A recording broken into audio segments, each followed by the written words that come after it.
Hello, hello. How are you today? I done? Oh no, my wire. Okay, there we go. Hello, how are you today, sir? Good. Good. Thank you for having me. Oh, How well, you been doing? thank you for letting me the moment to have you.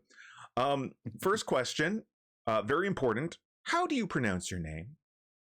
I'm Stephen Muray, Eladrin, the game director of Stellaris. Excellent, excellent. Already, the mysteries of the galaxy are unfolding before us. This is very exciting news. So The I have galaxy is vast and full of wonder. I know. So I have a lot of very meaningful questions to ask about Stellaris, and I want to start things off. Just bear with me. So Crusader Kings 2 has had 15 DLCs and a development cycle of about 6 to 7 years, roughly. Stellaris is going on its 17th DLC and is in, I think, its seventh year of development. So We're nearly. Yeah. Stellaris is clearly the winner. So do you think that you can call it quits now, or do you feel that you need to keep going to stick it to EU4? We have so many more stories to tell, and I've got so many more systems that I need to redo that we'll be doing stuff for quite some time. That's very exciting to hear for me personally. So let's see. I've got, like I said, I've got quite a few questions here. I'm kind of going to be jumping all over the place. So out of all the new bits of technology coming out with First Contact, do you think there's one in particular that people are going to love more than anything else, or one that you personally Let's see. love? Are we looking at the Archaeo technologies or the pre-ftl insight technologies or something like that? My personal favorite is the creative insult, but that's one of the pre-ftl insight technologies that you can get by being nice to them and observing them and not interfering with them. Because basically we decided that we needed to give you incentives to actually play nice with them instead of just invading them. I mean, like these worlds, they're kind of like free real estate right now in the game. And just like how Overlord revamped subject and vassal relations and things like that, we wanted to make sure that, there's a reason to, follow a prime directive sort of thing, or, you use limited infiltration, stuff like that. So when you're observing these pre-ftl societies, you can generate these pre-ftl insights because they're doing things in different ways than everyone else does sometimes. And through that, your scientists may make a leap of technological progress that may give them some sort of insight that gives you an advantage that other people might not have. So yeah, we've got like 13 or so of these technologies that you can collect. Wow, that's that's Something like that's that. way more than I anticipated. That's great. That's Yeah. fantastic to hear. Um, And yeah. so speaking of the pre-FTL societies and our interactions with them, how much involvement with the galactic community will pre-FTL empires have? I use empires loosely, but societies will they have beyond maybe some resolutions, if any? So basically, they won't have too much input in the Galcom directly. There are three resolutions that are mutually exclusive for how the galactic community believes you should be interacting with them. Whether this be everyone should, follow a non-interference directive, or everyone should be exploiting them to the maximum possible profit. Because the Galcom wouldn't be the Galcom without some of those you know Questionable slightly decisions. darker resolutions, yeah, questionable ones. And it's just like, ooh, yeah, So you named that something nice in order to try to trick us, didn't you? yeah, Except this time you didn't even name it something nice. yeah, we're not even trying anymore. So, I mean, speaking of names and naming things, First Contact itself is an evocative name, and it brings to mind not just well-known sci-fi that we won't mention here in case there's some, legal issues, but it also makes me think of the SETI program. That's what I think of when I think of the SETI program. Will we, as alien empires, be able to encounter pre-FTL agencies that want to believe in life among the stars? Um, Awareness is a new thing that we're adding in First Contact. We were also thinking the same thing of it is First Contact, but it is not First Contact between empires. It is their first contact with alien civilizations. In the teaser that I put in at the end of the year last year, it was our SETI program equivalent event image with the little message, director, there's something out there. Um, we wanted the pre-ftl civilizations to feel like they made a lot more sense. So they have this awareness track that increases as they notice things happening and correctly attribute it to extraterrestrial life. So the more advanced they are, the more likely they're to do this. If they're an early space age civilization that has built a radio telescope, then if you're doing stuff in their system, they will notice this and they will correctly attribute it to you. If they get up to full awareness, then they will contact you, and then your relationship with them will change to a degree. Similarly, if you reveal yourself to them, then you'll be on the diplomatic terms rather than the observation sort of things.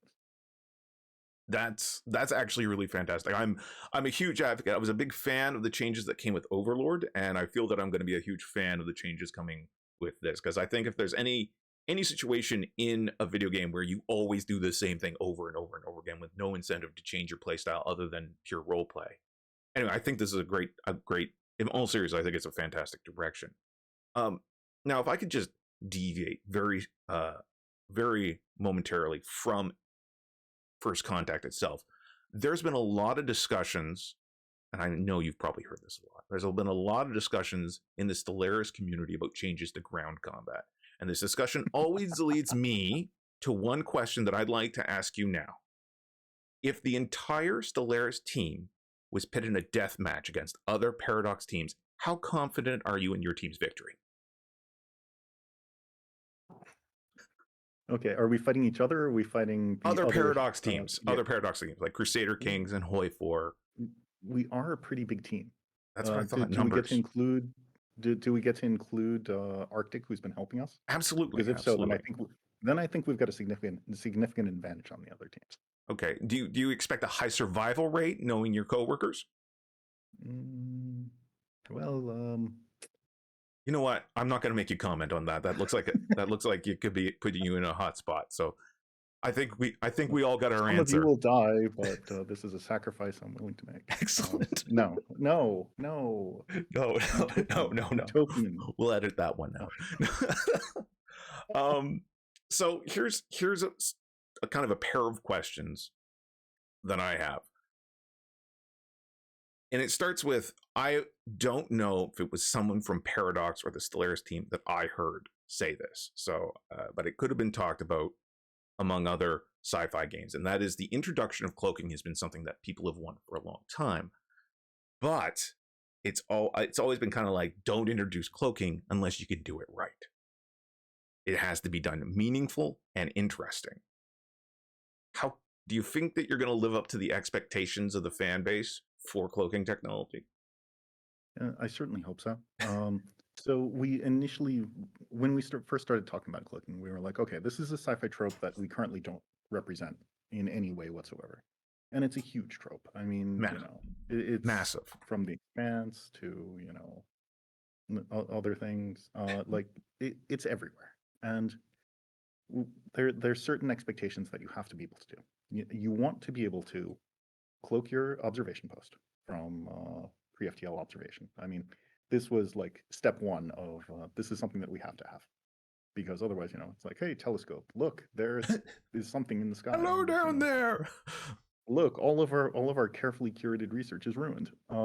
So we definitely want to have that. We want to have science vessels being able to cloak and go past closed borders in order to get that stupid animal on that planet that's in the middle of nowhere, but that you've been trying to get for the last 20 years. So that's number two that you need to be able to.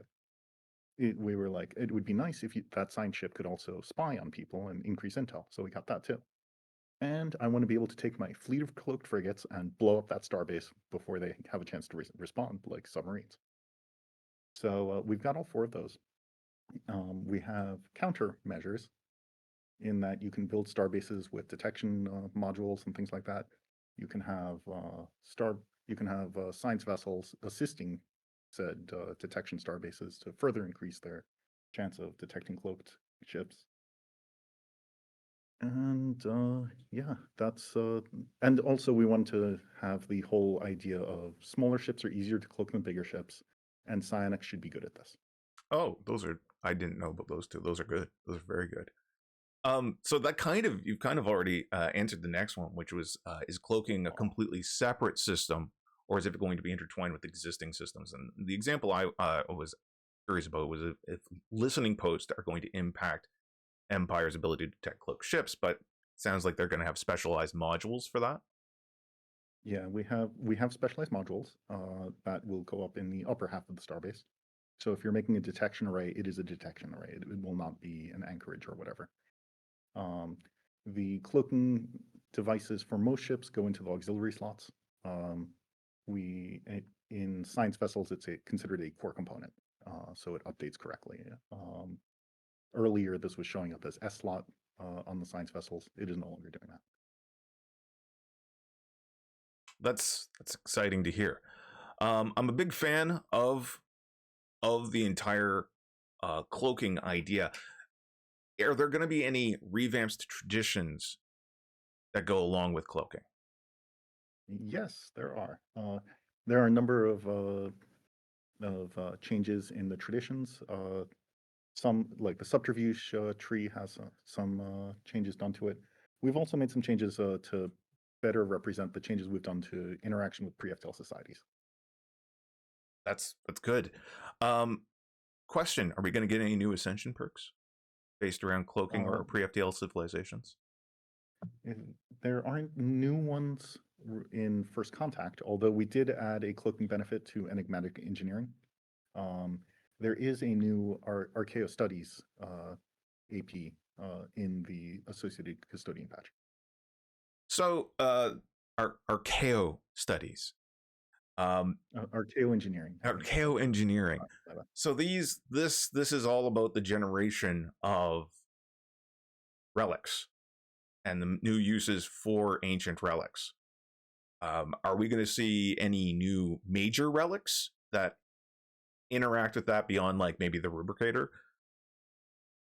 Not yet, but there will likely be more relics in the future.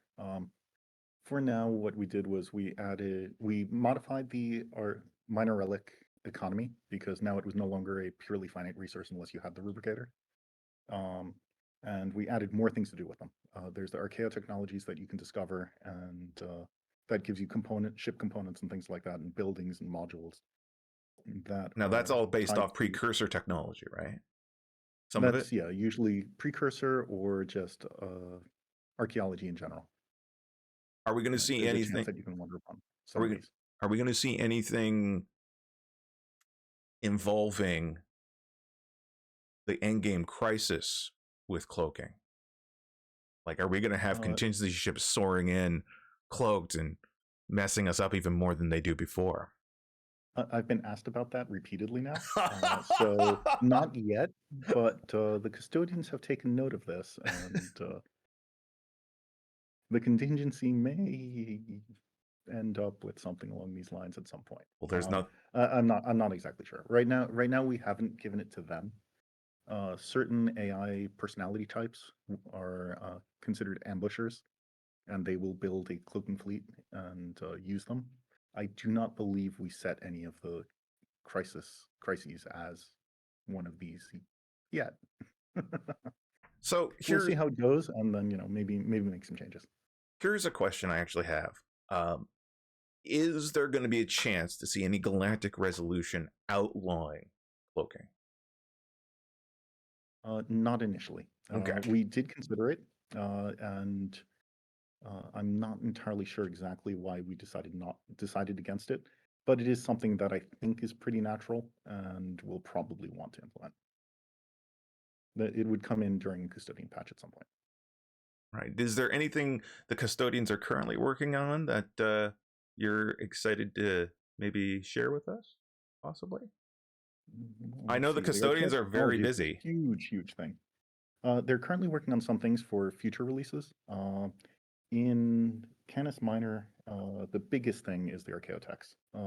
We also have the standard list of improvements to AI, UX, and we fixed at least one of the things that was causing that infinite fleet bug that was always a problem. But there may still be additional causes. We've already fixed, I think, 3 of them. So you mean that hopefully this one gets it. Is that the bug where the ship will show up and you can't defeat it? Yeah. I've been the bane of all of us. one of the programmers found one of the like edge cases that was happening a lot, and I need to send them a chocolate bar. That's 3 chocolate bars. Send one from me, Canadian brand. Honestly, I think that's all. Let me just go through my list again really quick. Yeah, that is we got the pit fighting and death fighting and cloaking technology and evocative names. That's, I know it seems a little bit early, but that's all the questions I had lined up. It would just be meaningless meandering after that. But I do appreciate your time, and I'd like to say thank you very much for all the hard work you and your team have done on this game. It is my absolute favorite video game, as I'm sure I've told you people more than one occasion. With over 4,000 hours, something's gone right. Well, here's to 4,000 more, right? Absolutely. All right. Thank you very much, Eladrin. Okay, thanks. Take care.